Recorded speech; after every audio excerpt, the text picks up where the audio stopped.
Alright, so you must be a B2C business. That means you're working directly with consumers. Let's go ahead and open up page 3. We actually have a workbook for you, and if you're watching this video right now on our Marketing Essentials course, you can go below and you can actually answer the questions as we go through this. We're going to think about a couple different components that build out your B2C customer persona. So what are these? Well, some of this, like if you think about a customer persona, you're probably thinking demographics. You're probably thinking, how old are they? Where do they live? What's their gender? Do they have kids? What's their education? Did they go to college? Or are they high school? What are the demographics that are really important for your business to hone in on? So I want you to take a moment and start thinking about that. And go ahead and in the workbook, start writing out what those demographics are. So for example, say you are a daycare. Your demographic may be moms, right? So they have kids that are probably 3 to 6 years old. If they're a mom, maybe they're 35 to 45 years old. So these are demographics I want you to start thinking about, and actually go below this video and start typing that in, or if you have the workbook, go ahead and write it in. The next thing we're going to start thinking about is the psychology of your customers, right? Like what motivates them? What are they inspired by? What pains them, right? So let's break this down. We're going to go first into aspirations. What is it that your customer aspires, right? And I know this kind of sounds like really big picture, but it's really important because that mom you're marketing to because you want to have their 5-year-old kid go to your daycare. I mean, what is it that mom really cares about? Maybe they care about sending their kids to college, they care about their kids being healthy, maybe they care about their parents retiring, right? So think about those aspirations and write them down right now, type them in below. That's the first part of this, okay? We're going to talk about why this is so important in later sections, like as we go into your why and go into content as to why these aspirations are important. Now, you probably heard this a lot, which is pain points, right? Like, well, what are pain points? Like, why are your customers in pain? I mean, if we're taking that example of a 37-year-old mom and her kid who's 3 or 4 years old, maybe she's working a job, her husband's working a job, or she's a single mom, whatever the demographics are, a pain can be that she has to balance taking care of her kids during the day while going to work in 9 to 5, right? So that's the pain point, right? So I want you to think about the most extreme pain point your customer is facing.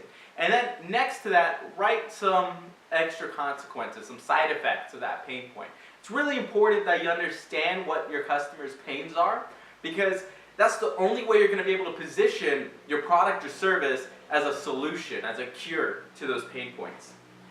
Now, going further, we're going to keep going into this. Let's think about our customer's daily routine. That 37-year-old mom, what does she do first thing in the morning? Maybe she's making breakfast for her kids, she's getting ready for work, she's about to drive her kids to school, so she's in the car, she's listening to her radio, maybe she's responding to emails as the kids are getting dressed. What I want you to do is I want you to go into our workbook, right? So let's see what page this is. I want you to go to page 9, and I actually want you to write down the relevant daily routine for your customer, right? Think about what they're doing in the morning, what they're doing during lunchtime, in the afternoon, in the evening.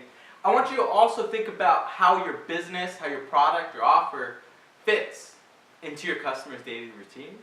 And the other thing that's really important about this is I want you to think about how you might be able to send messages to your customer during their daily routine, right? Like if we're talking about the 37-year-old mom, maybe trying to send her an advertisement at 7 in the morning is a horrible idea, right? Compared to maybe it's at 11 p.m. when she's drinking a glass of red wine.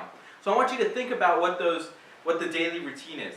Now, we're going to keep going further into this, and this is really cool. This is really the power of digital marketing and how we've kind of sold our souls in a way to social media.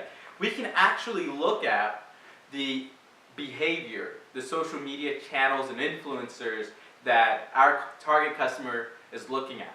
So you have a demographic. We said 37-year-old women. Maybe your daycare is based in Las Vegas, so we're talking about Las Vegas. I want you to go into the next video. We're going to actually use Facebook audience analysis, and we're going to see what our customer demographic follows. We're going to look at the pages that they're following, their key influencers, the kind of content they're consuming, and the kind of messages that they're attracted to. So that's the part about browsing habits and key influencers. And the last bit to this B2C customer persona is their decision-making factors, right? So what is influencing their decisions? Is it money? Is it time? Is it their children's health?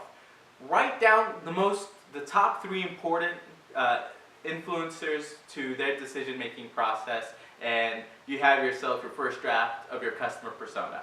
See you in the next section.